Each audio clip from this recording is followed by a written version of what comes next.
Hello বন্ধুরা, অনুরাগের ছোঁয়া আজকের পর্বে কি হয়েছে সেটা যদি জানতে চান তাহলে অবশ্যই এই ভিডিওটা দেখুন।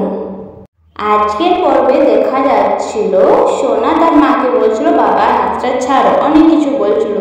তখন সূর্য বলে, তোমার এত বড় সাহস কি করে হয়, আমার সামনে আমার স্ত্রীকেই তুমি অপমান করছো।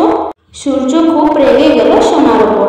তারপর সোনা দাদু ভাই বলছে, তোমার কারণে সূর্যের আজ এইরকম অবস্থা, তুমি কি আমাদেরকে একটুকু শান্তিতে থাকতে দেবে না? কেন তুমি এরকম করছো? আর লাবণ্য কোথায়? লাবণ্য কোথায় গেছে? তখন দীপা বলছে, আমি তো জানি না লাবণ্য কোথায়। জয়া বলছে, কি বলছো বৌদিমণি, তুমি জানো না? তাহলে লাবণ্য কোথায়? আমরা তো সবাই জানি লাবণ্য তোমার সাথেই আছে, তাহলে লাবণ্য কোথায় গেল? আর এদিকে রুটি আর কুন্তলা বলছে, রুটি বলছে এবারে কিন্তু লাবণ্যকে মেরে ফেলতে হবে। লাবণ্য আমাদের এবার সব কিছুই জেনে গেছে, এবারে কিন্তু লাবণ্যকে মেরে ফেলতে হবে, এই পৃথিবী থেকে সরিয়ে ফেলতে হবে, এরকমই রুটি বলছিল। তারপর জয় বলছে, বৌদিমণি তুমি তো সব পারো, তুমি আমার মেয়েকে খুঁজে এনে দাও, চলো আমরা খুঁজতে যাই। আর এদিকে সূর্য বলছে, আমার স্ত্রীকে তোমরা উল্টাপাল্টা কথা বলবে না, আমার স্ত্রীর কোনো দোষ নেই। সূর্য বলছে, আমার স্ত্রী তো আমাদের সবার ভালো চাইছে।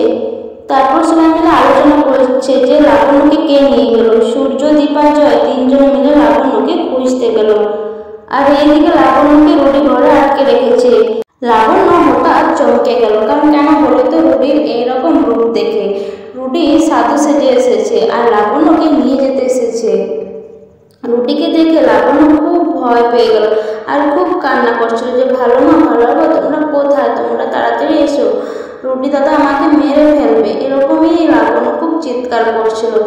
তারপর রুটি ওকে নিতে এসেছে। রুটি খুব ভয় দেখাচ্ছে, বলছে আজকে তোকে কেউ বাঁচাতে পারবে না, আজকে তোকে মায়ের কাছে বলিয়ে দিয়ে দেবো, এরকম বলছিল।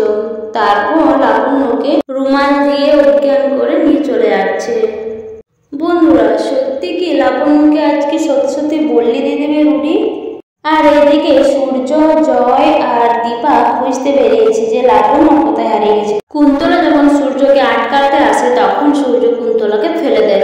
তারপর যেতে যেতে লাবণ্য জুতো পেলো, লাবণ্য চুড়ি পেলো, লাবণ্য অনেক কিছুই পেলো। তারপর ওরা তিনজনে মিলে আবার লাবণ্যকে খুঁজতে বেরিয়ে গেছে। আর এদিকে রুটি আর কিছু লোকজন মিলে মন্ত্র পাঠ করছে, কারণ এবারে লাবণ্যকে বলি দেওয়া হবে। আর সে সময় জয় চলে এসেছে ওদের কাছে। তারপরে জয় ওদেরকে খুব মারলো, তারপর লাবণ্যকে ওদের হাত থেকে বাঁচিয়ে নিল। রুটি বলছে, আমি এক্ষুনি এদের সবাইকে শেষ করে দেবো। দেখতে পাচ্ছ তো রুটি কিভাবে তরোয়ালটা ধরেছে হাতের মধ্যে। দীপা এসে লাবণ্যকে বাঁচালো। লাবণ্য খুব ভয় পাচ্ছিল, খুব কান্না করছে, কারণ এরকম ভয়ঙ্কর রূপ দেখে একটা ছোট্ট বাচ্চা মেয়ে কান্না তো করবে। এদিকে দীপা লাবণ্যকে বলছে, কিচ্ছু হবে না, তোমার বাবা এসেছে, তোমার ভালোভাবে এসেছে, সবাই এসেছে, আমি এসেছি, বলো কি হয়েছে, তোমার সাথে কি হয়েছে বলো। তারপর লাবণ্য বলছে, ওই যে আমাদের বাড়িতে যে আন্টিটা আছে ওটা হচ্ছে রুটি দাদা, কারণ আমি নিজের চোখে দেখেছি।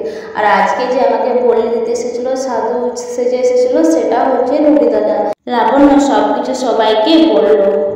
জয় খুব কান্না করছিল। জয় বলছিল, সঠিক সময় যদি না আসতাম তাহলে আমি আমার মেয়েকে আর দেখতেই পেতাম না।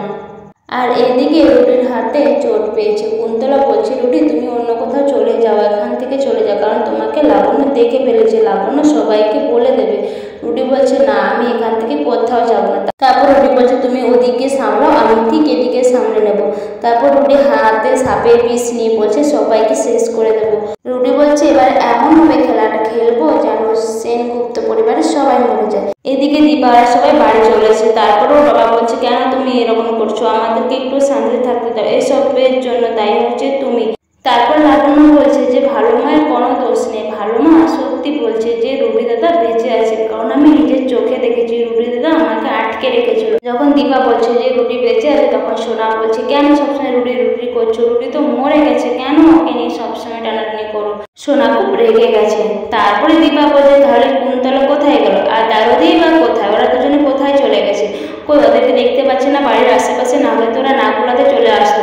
তারপরে কুন্তলা হঠাৎ করে বেরিয়ে এসে বলছে, এই তো আমি তো রুমের মধ্যেই আছি, আর উনি তো বাড়িতে ঘুমোচ্ছে, কেন বৃদ্ধ মহিলাকে এরকমভাবে তোমরা নাড়াচাড়া করছো, উনি তো নিজের রুমে ঘুরেছে। তারপরে চারু এসে বলছে, বাবা তোমার এত তাড়াতাড়ি ওই আন্টির সাথে এত মিল হয়ে গেল রে বাবা, কত মিল। তারপরে কুন্তলা বলছে, যদি না বিশ্বাস না হচ্ছে তোমরা ওর নিজের রুমে গিয়ে দেখতে পারো যে ও ঘুমাচ্ছে। তারপরে সবাই মিলে উপরের রুমে যাচ্ছে যে দারুদি ঘুমোচ্ছে কিনা সেটা দেখতে। তারপর কুন্তলা আছে, তখন রূপা বলছে তোমাকে যেতে হবে না, কারণ উপরে তো ওরা সবাই গিয়েছে, তোমাকে উপরে যেতে হবে না, এরকমই রূপা বলছিল। তারপরে সবাই উপরে গিয়ে ও দারুদি রুমের পাশে দাঁড়িয়ে দরজায় ধাক্কা দিচ্ছিল, দারুদিকে ডাকছিল, তারপরে খুলছিল না। তারপর বলছে দরজাটা ভাঙবো। তারপরে হঠাৎ দারুদি দরজাটা খুললো, তারপর দারুদি বেরিয়ে এলো আর সবাই অবাক হয়ে গেছে তাকে দেখ, কারণ সে যদি এখানে থাকে তাহলে ওটা কে ছিল। দীপা তো অবাক হয়ে গেছে। আবার সবাই দীপাকে ভুল বুঝছে, কেউ আর দীপাকে বিশ্বাস করছে না। তখন রূপা বলছে চলো মা এখান থেকে চলো, এখানে আর থাকতে হবে না। তখন দীপা বলছে আমি চলে গেলে বাড়ির খুব বিপদ হবে, আমি এখান থেকে কোথাও যাব না। তারপর দারুদি লাবণ্যকে ধরতে যাচ্ছিল, তখন লাবণ্য ভয় পেয়ে দীপাকে জড়িয়ে ধরলো। তারপরে দীপা বলছে লাবণ্যর খুব বিপদ, লাবণ্যকে ছেড়ে আমি কোথাও যাব না। তারপরে জয় বলছে না আমার মেয়ে আমার কাছে থাকবে, আমার মেয়ে কোথাও যাবে না। তারপরে কুন্তলা বলছে এসবের জন্য দায়ী হচ্ছে দীপা, শুধু দীপাই দায়ী, কারণ এটা দীপার নাটক, চলো তোমরা দেখবে, চলো দীপারের নাটক এটা। বন্ধুরা কুন্তলা আবার কি সাজিয়ে রেখেছে, কিসের নাটক বলছে, এর পরের এপিসোড যদি জানতে চান তাহলে অবশ্যই